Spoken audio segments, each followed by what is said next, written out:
আসসালামু আলাইকুম। HTML5 এর আজকের পর্বে আপনাদের সবাইকে স্বাগতম। আজকের এই পর্বে আমরা জানবো আইডি এবং ক্লাস সম্পর্কে। তো এক্সাম্পলের মাধ্যমে শেখাটাই ভালো। ফার্স্টে আমি একটা এক্সাম্পল দেই। আইডি এবং ক্লাস আসলে কি কাজ করে? তো আমরা আমাদের টাইটেলের নাম দেই আইডি অ্যান্ড ক্লাস।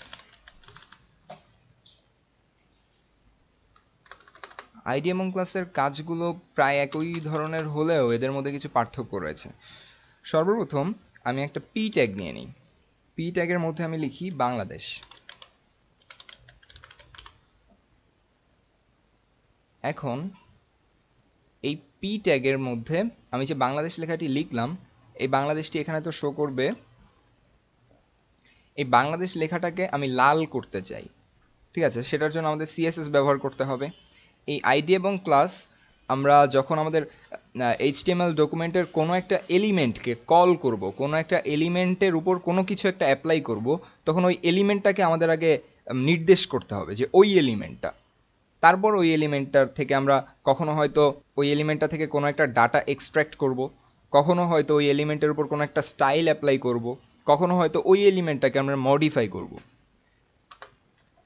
এক্ষেত্রে আমরা এই প্যারাগ্রাফ এলিমেন্টটার ভিতরে যে বাংলাদেশ কন্টেন্টটি রয়েছে এটাকে আমরা লাল কালার করব। আমি সিএসএস দিয়ে এক্সাম্পল দেই। সিএসএস এইচটিএমএল ফাইলের মধ্যে দেওয়ার জন্য আমাদের স্টাইল ট্যাগ ইউজ করতে হয়। স্টাইল, এভাবে স্টাইল লিখতে হয়। এর মধ্যে আমরা যা কিছু লিখবো সেটা হবে সিএসএস। তো স্টাইলের মধ্যে আমরা প্রথমে এই পি ট্যাগকে লিখতে পারি এভাবে, যে পি, দেন একটা কার্লি ব্রেসেস দিব, তারপরে আমরা এখানে লিখব কালার রেড, কন্ট্রোল এস, এবং রিফ্রেশ দিলে আমাদের বাংলাদেশ লেখাটি লাল হয়ে যাবে। আমরা এই পি এর মধ্যে আরও কিছু দিতে পারি, যেমন এখানে ফন্টটা একটু ছোট আছে। আমরা যদি H6, আমরা জানি H6 হচ্ছে ট্যাগগুলোর মধ্যে সবচেয়ে বড় ট্যাগ, যেটা আর কি ফন্টকে সবচেয়ে বড় করে। এখন এর থেকেও বেশি বড় ফন্ট যদি আমরা দিতে চাই, তখন আমাদের সবচেয়ে ভালো হবে সিএসএস অ্যাপ্লাই করে ফন্ট সাইজ বেশি করে নেওয়া। তো আমরা এখানে ফন্ট সাইজ দিয়ে দিচ্ছি, ফন্ট সাইজ অ্যান্ড কত দেওয়া যায়, আমরা 36 দিয়ে দেই, 36 পিক্সেল, কন্ট্রোল এস, এবং রিফ্রেশ দিলে আমরা দেখতেই পাচ্ছি যে বাংলাদেশ লেখাটি অনেক বড় হয়ে গেছে। এখন সমস্যা হবে তখন যখন আমি বাংলাদেশের নিচে আমি আরও একটা লেখা লিখলাম, অ্যান ইন্ডিপেন্ডেন্ট কান্ট্রি, রিফ্রেশ দিলাম। কিন্তু আমরা চাচ্ছি যে বাংলাদেশ লেখাটাকে শুধু হাইলাইট করতে, অ্যান ইন্ডিপেন্ডেন্ট কান্ট্রি তো পরের কথা, এটা একটু ছোট করে যাতে দেখায় সেটা আমরা চাচ্ছি। কিন্তু আমরা স্টাইল যখন অ্যাপ্লাই করেছি তখন আমরা আগে পি বলে নিয়েছি, পি, এরপরে আমরা কার্লি ব্রেসেস দিয়েছি। এর মধ্যে যে স্টাইলগুলো আছে এগুলো এই ডকুমেন্টের যতগুলো পি আছে, অর্থাৎ যতগুলো প্যারাগ্রাফ এলিমেন্ট আছে সবগুলোর উপর অ্যাপ্লাই হবে। সো আমরা কিন্তু এখানে কোনো একটা নির্দিষ্ট এলিমেন্টকে স্পেসিফাই করতে পারছি না, আমরা শুধু সকল পি এলিমেন্টের জন্য বলে দিচ্ছি। যেমন বলে দিলাম সকল মানুষ, কোনো একটা মানুষকে কিন্তু আমরা ডিফাইন করছি না। এখন এখানে আমরা এই পি এর মধ্যে একটা ক্লাস বলে দিব, ক্লাসটা আমরা দিয়ে দিলাম কান্ট্রি। এবার যদি আমরা এই পি এর বদলে কান্ট্রি লিখি এবং এই কান্ট্রির আগে একটা ডট দেই, কান্ট্রির আগে একটা ডট দেওয়া মানে হচ্ছে এই জিনিসটা কোনো এলিমেন্ট না। আমি এখানে বলে রাখি, যখন আমরা সিএসএস এর মধ্যে কোনো একটা এলিমেন্টের উপর স্টাইল দিব, তখন যদি সেটা এলিমেন্টকে বুঝায়, এলিমেন্টের নামকে বুঝায়, তখন আমরা শুধু এলিমেন্টটা দিব। যেমন এখানে পি, আমরা এখানে শুধু পি দিব, তারপরে কার্লি ব্রেসেস দিব।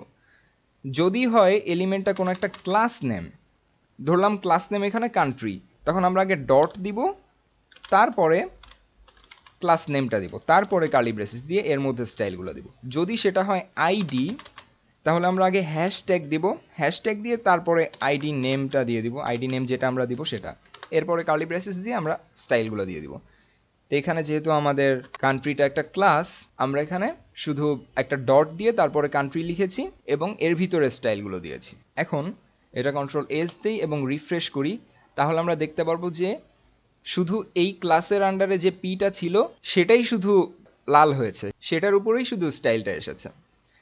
এখন আমরা দেখব ক্লাসের আরো কিছু কাজ, যেমন ক্লাস দিয়ে আমরা অনেকগুলো কান্ট্রি আমরা দিলাম, যে অনেকগুলো কান্ট্রির নাম দিলাম, সি, এখন এখানে আমরা দিলাম ইন্ডিয়া, এখানে দিলাম, আর নিচে এমনি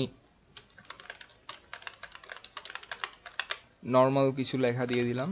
ক্লাসের সুবিধা হচ্ছে আমরা একবার কোনো একটা ক্লাসকে যখন স্টাইলের মধ্যে নিয়ে আসি, এই যে কান্ট্রি ডট কান্ট্রি, এটার মধ্যে স্টাইল, এখন এই ক্লাসটা আমরা যে এলিমেন্টের মধ্যেই ডিক্লেয়ার করব না কেন সেই এলিমেন্টের উপর ওই স্টাইলটা অ্যাপ্লাই হয়ে যাবে।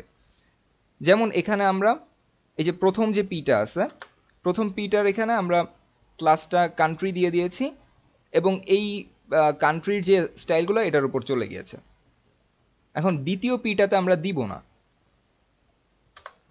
দ্বিতীয় পিটাতে দিলাম না, অর্থাৎ ইন্ডিয়ার যেটা এটা আমরা দিলাম না, আমরা চায়নার এটাই দিলাম স্টাইল। এখন দেখি আমরা কি হয়, কন্ট্রোল এস এবং রিফ্রেশ দিলে আমরা দেখব যে ইন্ডিয়া কিন্তু সেই ছোটই আছে, কিন্তু বাংলাদেশ আর চায়না এটা হচ্ছে এটার উপর হচ্ছে স্টাইল অ্যাপ্লাই হয়ে গিয়েছে। এখন আমি এখানে আমি একটা টেকনিক ফলো করতাম সবসময় যখন আমি কোনো একটা ক্লাস দিয়ে কোনো স্টাইল দিতে চাইতাম, যেমন ছোট ছোট স্টাইল, যেমন মনে করুন পিছনে কোনো একটা শ্যাডো থাকবে, প্রথমে আমি আগে শ্যাডো দিয়ে একটা ক্লাস ডিফাইন করে নিতাম, তারপরে ওই ক্লাসের মধ্যে স্টাইলগুলো দিতাম এবং যে যে এলিমেন্টের উপর আমার ওই স্টাইলটা দরকার হতো আমি ওই এলিমেন্টে শুধু ক্লাসগুলো দিয়ে দিতাম। যেমন এখন আমি এখানে আরও একটা জিনিস চাই, সেটা হচ্ছে আমি এই ক্লাসগুলোর উপরে আরও কিছু স্টাইল অ্যাপ্লাই করতে চাই।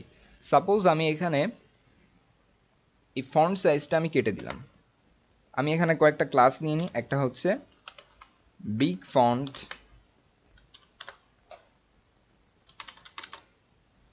একটা হচ্ছে স্মল ফন্ট।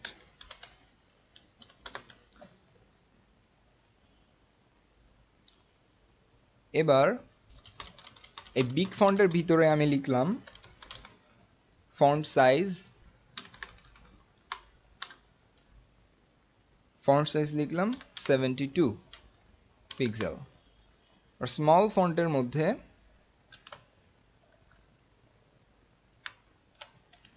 আমি ফন্ট সাইজ লিখলাম 62, নো 32, আচ্ছা একটু কম থাকাই ভালো। এবার আমি চাচ্ছি এই যে বাংলাদেশ লেখাটা আছে, এই বাংলাদেশ লেখাটার এখানে এখানে অলরেডি একটা ক্লাস কিন্তু দেওয়াই আছে, সেটা হচ্ছে কান্ট্রি। এই কান্ট্রির পাশে আমি আরও একটা ক্লাস দিতে চাই বিগ ফন্ট, এটাও আমি চাই যে এই স্টাইলটাও এখানে অ্যাপ্লাই হোক, তাহলে কি আমি এখানে আরও একটা ক্লাস দিয়ে তারপরে দিব না, আমরা এই ক্লাসের মধ্যেই লিখতে পারি, কান্ট্রি থেকে একটা স্পেস দিয়ে তারপর আমরা ওই ক্লাসের নামটা দিতে পারি, সেটা হচ্ছে বিগ ফন্ট, এভাবে। তাহলে আমরা দুটো ক্লাসের স্টাইলই একসাথে পেয়ে যাব। এটা হচ্ছে ক্লাসের সুবিধা, যে আমরা একসাথে অনেকগুলো এলিমেন্টকে কভার করতে পারি একটা ক্লাস দিয়ে, ওই ক্লাসটা যতগুলো এলিমেন্টের মধ্যে আছে ততগুলো এলিমেন্টই আমরা সেম স্টাইল দিতে পারবো। এটা হচ্ছে ক্লাসের সুবিধা। তো আমরা দেখি কি হয়, আর এটার মধ্যে আমি দিলাম স্মল ফন্ট, কন্ট্রোল এস এবং রিফ্রেশ।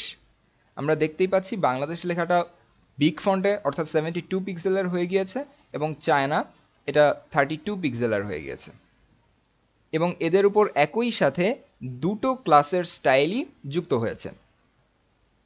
এবার আমরা দেখি আইডির কাজ কি। আমি এখানে ইন্ডিয়া এটাকে আইডি দিয়ে দিচ্ছি, একটা আইডি, আইডি ইকুয়ালস টু দিলাম আমি এবিসিডি। এখন এবিসিডি আইডি, আমরা এই আইডির উপরেও কিন্তু এই সেম জিনিসগুলো অ্যাপ্লাই করতে পারবো। কিভাবে? এখানে একটা হ্যাশট্যাগ দিব, এরপরে এবিসিডি, এরপরে কার্লি ব্রেসিস দিয়ে এর উপর আমরা অ্যাপ্লাই করতে পারবো কোনো একটা স্টাইল, যেমন এখানে আমরা দিতে চাই font family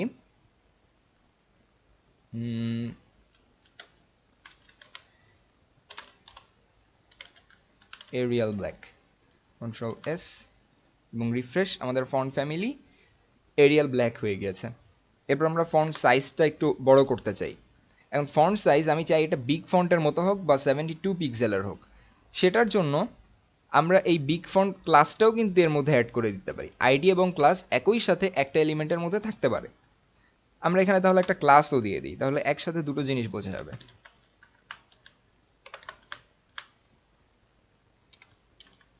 class big font, control S এবং রিফ্রেশ।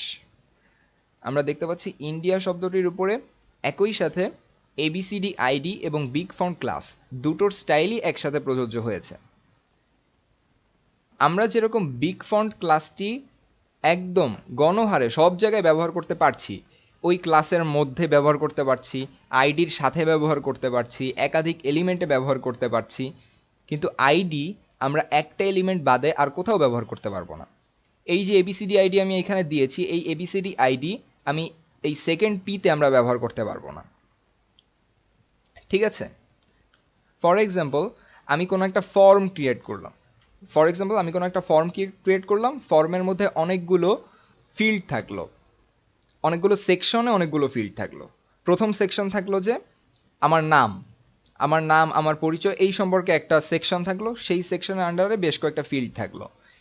এরপরে আবার আরেকটা সেকশন হলো, সেটা হচ্ছে আমার বাবার পরিচয় সম্পর্কিত আরেকটা সেকশন থাকলো, সেখানেও কিন্তু নাম, সেখানেও কিন্তু ঠিকানা, সেখানেও কিন্তু ফোন নাম্বার, এই জিনিসগুলো আছে। এবং ফর্মের ক্ষেত্রে অলওয়েজ আইডি ব্যবহার করা হয় কোনো একটা ফিল্ড থেকে যখন আমরা ডাটা এক্সট্রাক্ট করতে চাই তখনকার জন্য, যাতে করে যখন আমাদের জাভাস্ক্রিপ্ট বা পিএইচপি বা নোড.জেএস যখনই ফর্মটার ওই এলিমেন্টকে কল করবে, যাতে শুধুমাত্র ওই এলিমেন্টের ডেটাই যাতে আসে, অন্য কোনো এলিমেন্টের ডেটা যাতে না আসে, এই জন্য আমরা আইডি ব্যবহার করি, ক্লাস ব্যবহার করি না। এখন এখানে যদি আমি বিগ ফন্ট ক্লাস দেই, তাহলে কোন পিটা আসবে?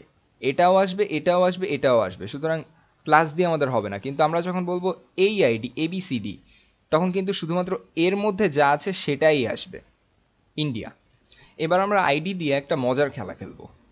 সেটা হচ্ছে আমাদের কাছে এখানে তিনটা দেশ আছে, একটা হচ্ছে বাংলাদেশ, একটা ইন্ডিয়া, একটা চায়না। কন্ট্রোল সি,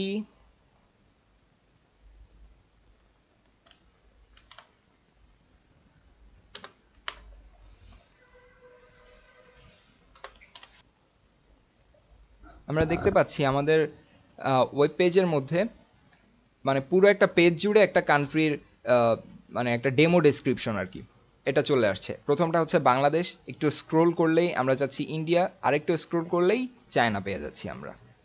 এখন আমরা চাচ্ছি আমাদের ইউআরএলটা এমন হোক, আমরা অনেক সময় দেখি না যে কিছু অনলাইন পিডিএফ ভিউয়ার, সেগুলোতে এরকম থাকে যে আমরা কোনো একটা বই কোনো একটা নির্দিষ্ট জায়গা পর্যন্ত পড়ে শেষ করেছি, পরবর্তীতে যখন আমরা আবার ওই পিডিএফ রিডার বা ওই বইটা ওপেন করব, তখন ঠিক সেই জায়গা থেকে আবার স্টার্ট হয়। এটা কিভাবে হয়? আমরা এই প্রত্যেকটা সেকশনের একটা আইডির নেম দিতে পারি। যেমন এই বাংলাদেশে, ইন্ডিয়া, চায়নায় তিনটা জায়গায় আমরা তিনটা আইডি দিতে পারি, যেমন, এবং ইউনিক আইডি। আমরা প্রথমটায় আইডি দিচ্ছি আইডি ইকুয়ালস টু পার্ট 1,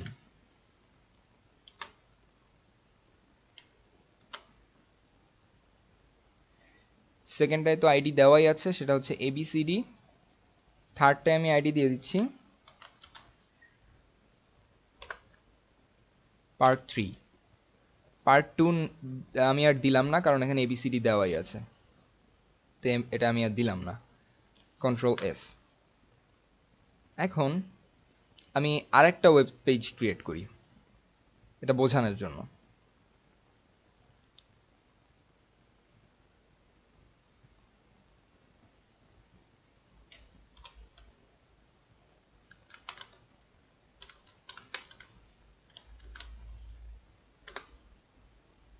ওকে,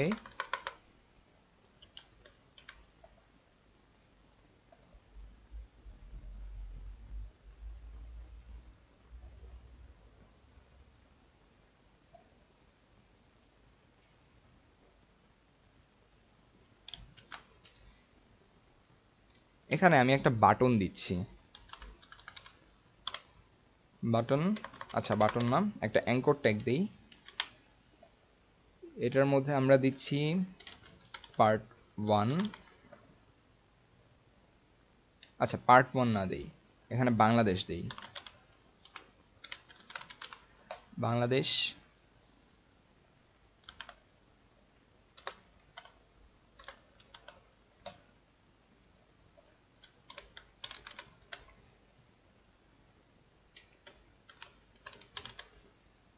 আচ্ছা, আমরা তিনটে কান্ট্রি দিলাম, এবং এখানে 3টা কান্ট্রি দেখাচ্ছে পরপর। ব্রেক ট্যাগ দিয়ে দিই, দেখতে আরো একটু সুন্দর হবে। এই যে 3টা কান্ট্রি, বাংলাদেশ, ইন্ডিয়া, চায়না। এখন আমি চাচ্ছি আমি যখন বাংলাদেশ লেখাটার উপর ক্লিক করব তখন এই পেজে এসে ঠিক বাংলাদেশ যেখানে আছে এখান থেকে শুরু হবে পেজটা। আমি যখন ইন্ডিয়াতে প্রেস করব তখন পেজটা অটো স্ক্রোল হয়ে ইন্ডিয়া যেখান থেকে শুরু হয়েছে সেখান থেকেই শুরু হবে। তারপরে চায়না দিলেও একইভাবে চায়নার যেখান থেকে সেখান থেকে শুরু হবে। এটা আমি চাচ্ছি। এখন আমি তাহলে এখানে কি করতে পারি? ফার্স্ট অফ অল আমার এখানে এই পেজের ইউআরএলটা দিতে হবে। আমরা দেখতে পাচ্ছি এই দুটো পেজই সেম ফোল্ডারের অন্তর্গত, সুতরাং আমার পুরো ইউআরএলটা দেওয়ার দরকার নাই, আমি শুধু এই পেজের নামটা দিয়ে দিলেই হবে। এই পেজের নামটা হচ্ছে idclass.html, idclass.html। এই তো গেল ওই পেজটাকে বলে দেওয়া। এখন ওই পেজের কোন অংশ? আমরা জানি আইডি যখন আমরা কল করি কোথাও তখন আমরা হ্যাশট্যাগ দিয়ে কল করি। এখানে আমরা হ্যাশট্যাগ দিব এবং বলবো পার্ট 1। আমাদের সেকেন্ড ক্ষেত্রে ছিল পার্ট 2, তো ছিল না, ছিল ABCD, এবং সবশেষে ছিল পার্ট 3। এবার Ctrl+S এবং এখানে রিফ্রেশ দিব। এবার যদি আমি বাংলাদেশে ক্লিক করি, আচ্ছা সবার আগে বাংলাদেশেই ক্লিক করি, তাহলে বাংলাদেশ থেকে স্টার্ট হয়েছে। আচ্ছা, এবার যদি ইন্ডিয়াতে ক্লিক করি, ইন্ডিয়া যেখান থেকে এখান থেকে স্টার্ট হয়েছে। এই যে পেজ কিন্তু অটো স্ক্রোল হয়ে গিয়েছে, আমার স্ক্রোল করতে হয়নি। আবার যদি আমি চায়নাতে ক্লিক করি, চায়না থেকেই শুরু হয়েছে। কিন্তু আমি এই কাজটা কিন্তু ক্লাস ব্যবহার করে করতে পারতাম না, আর একই আইডি আমি একাধিক এলিমেন্টের মধ্যে ব্যবহারও করতে পারবো না। আমরা যখন সিএসএস শিখব এবং জাভাস্ক্রিপ্ট শিখব তখন আইডি এবং ক্লাসের পার্থক্যগুলো এবং এর বহুমুখী ব্যবহার আরও খুব ভালোভাবে বুঝতে পারবো। এই ছিল আইডি এবং ক্লাস নিয়ে আমাদের আজকের সংক্ষিপ্ত আলোচনা। পরবর্তী ক্লাস পর্যন্ত সাথেই থাকুন। আসসালামু আলাইকুম।